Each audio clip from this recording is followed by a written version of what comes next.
Good afternoon out there. Good morning or afternoon on this great Sabbath day. Shabbat Shalom to all of the people out there, the children of Israel, and everybody else out there on this Sabbath day. This Mike coming in. Want to talk about some sobriety today, real quick before I go to Shabbat class. How you guys doing out there? Hope everybody is having a blessed Sabbath. Um, and today I saw an interesting thought of the day that I wanted to chime in on and do like 15 minutes of talking about it before I go to class. Uh, the spirit hit me to want to talk about it. And it's real unique.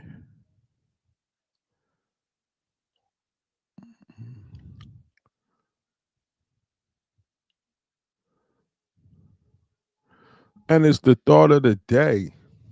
It says, we have an allergy to alcohol.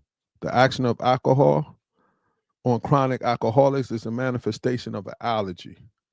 We allergic types can never safely use alcohol in any form at all.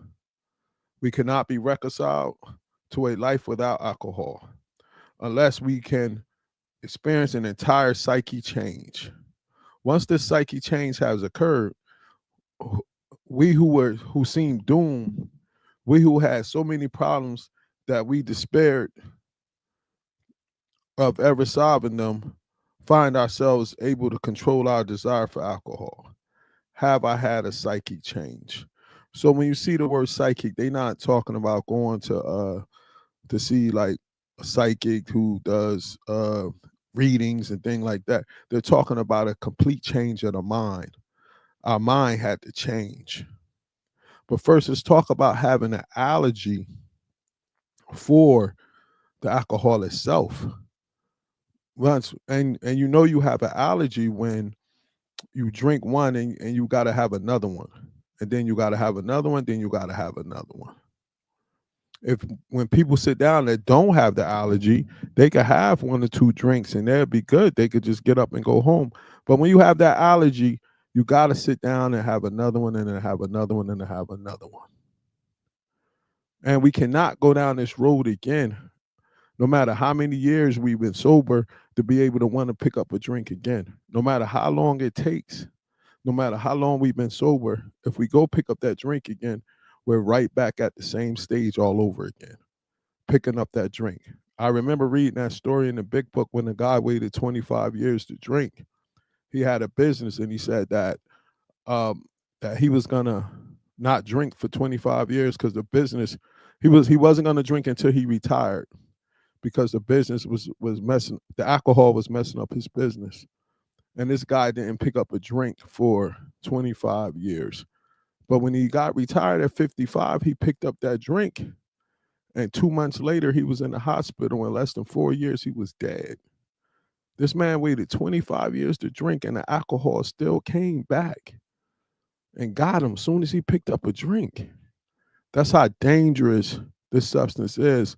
Once you cross that line and become alcoholic, and we cross that imaginary line, nobody really knows when they cross that line. But you cross that line when once you take a drink, like I said, you have to have another one and another one.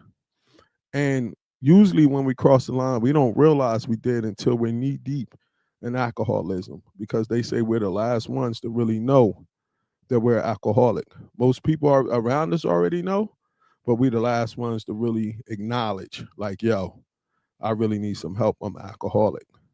And that's why it says we cannot use alcohol in any form at all. So you can't be drinking rubbing alcohol. You can't be drinking hand sanitizer. You can't be drinking mouthwash.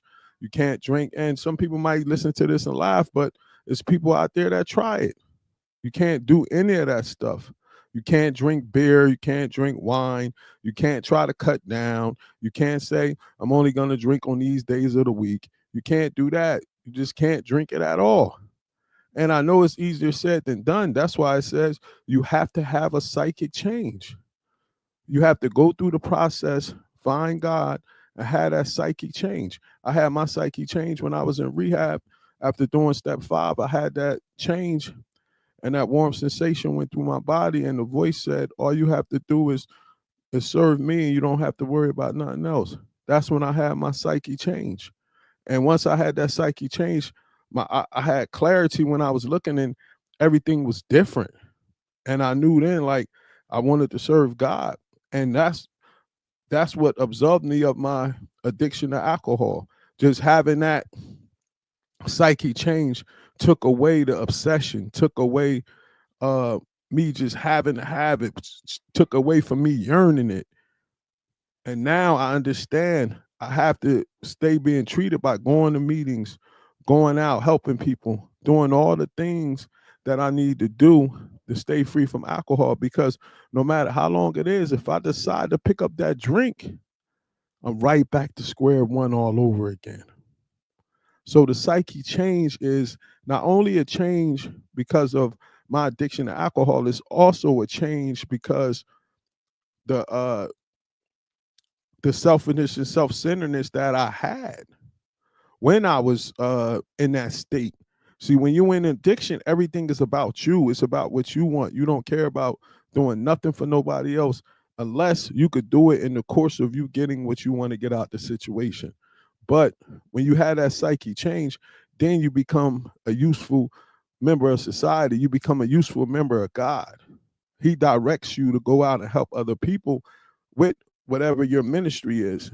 And mine happens to be recovery. So he's directed me to go out and try to help other people that suffer from addictions. That would be any kind of addiction: drugs, alcohol, sex, gambling, whatever you name it. It's all the same thing, because it all comes from being selfish and self-centered.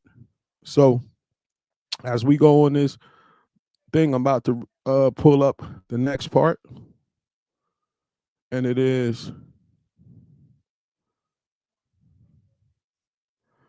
meditation of the day. Ask God in daily prayer to give you strength to change. When you ask God to change, you must at the same time fully trust him. If you do not fully trust him, God may answer your prayer as a rescuer does of the drowning person who is putting up too much of a struggle. The rescuer must first render the person still more helpless until he or she is wholly at the rescuer's mercy. Just so must be wild. Hold up. Just so helpless until he or she is fully at the wholly at the rescuer's mercy. Just so must be the wholly at person at God's mercy before he can be rescued. That's deep. So they're saying we got to go up to where they was talking about step 3, turn your life and will over to the care of God. So when we turn that over and we want God to help us, we got to give up everything. We got to be fully at that point of saying, yo, I don't got nothing. I'm just all yours, Father. Just take me, mold me, do whatever you want to do with me. So we can't be wanting to get our own will back, and we can't be wanting to control situations, and we can't seek the desires of our heart that we wanted for over and over again. Instead of listening to him, we wanted what we wanted. He's saying, nah, you got to forfeit all that to come over to me if you want to change. And sometimes it's hard because a lot of us don't want to change because we don't know who that new person is, and we're scared. It's a scary thing to go out there and be a totally different person. You don't know if people are going to like you. You don't know if people want to be around you. You don't know any of that yet. So to just leave who you are and being comfortable and then wanting to change, and then it's probably scary for you to just let God take you and mold you and send you on a mission. You might not like that mission, but it ain't up to you. That's why it gets to the point to where we got to be broken for us to be willing to go out and do what he wants us to do. And that's where he relished in the moments to see you in that state. So when I was in that rehab broken, he said, finally, I got you, son. Now you're going to come in. You're going to work for me. I'm glad to have you on my team. But he had to wait for me to get to that moment of being broken, because I had my own agenda. I wanted to do what I wanted to do. I thought I knew what success was for my life, but I didn't know nothing. That's why they say his thoughts are not our thoughts. We think that we got the map to get to where we want to get at in life. But when we keep chasing that map and going and following our own map, it might seem like that we're achieving things, but inside we're dying. And that's why the Most High is like, nah, I got the real blueprint. But I got to get you to the point to where you're broken. Then I'm going to change you into what I want you to be, and I'm going to mold you. But we can't be kicking and screaming and like somebody that's drowning. We got to stay, and we got to listen, and we got to submit and just die to our flesh and let him control whatever he wants us to do. So the final part today is the prayer of the day. I pray that I may be willing to change. I pray that I put myself wholly in the mercy of God. Every day I wake up, I do that third step prayer and tell him to take away my bondage of self so I could be at work for him. Because, you know, we have that malignant root in us, all humans, and we like that. We just like that sensational feeling of the dopamine for the instant gratification. So daily I try to die to that so I could be in use for him, because I can't serve him and me at the same time. So I got to remember that my whole objective is to serve him. And that's what the world tries to stop us from doing. The world tries to stop us from serving him, because they try to make it where it's the best thing in the world is for us to serve ourselves so we could get that gratification. But that's Satan's rule. That's what he wants us to do. He wants us to get addicted to serving ourselves. And that's what addiction is really about. We're addicted to serving ourselves. We want that dopamine. We want the feeling, and we want it all for ourselves, and we want to feel that feeling all day long. So this is Mike. Like I said, Shabbat Shalom, Shabbat Shalom to those out there, and enjoy the rest of your Sabbath. I'll talk to you guys later. Peace.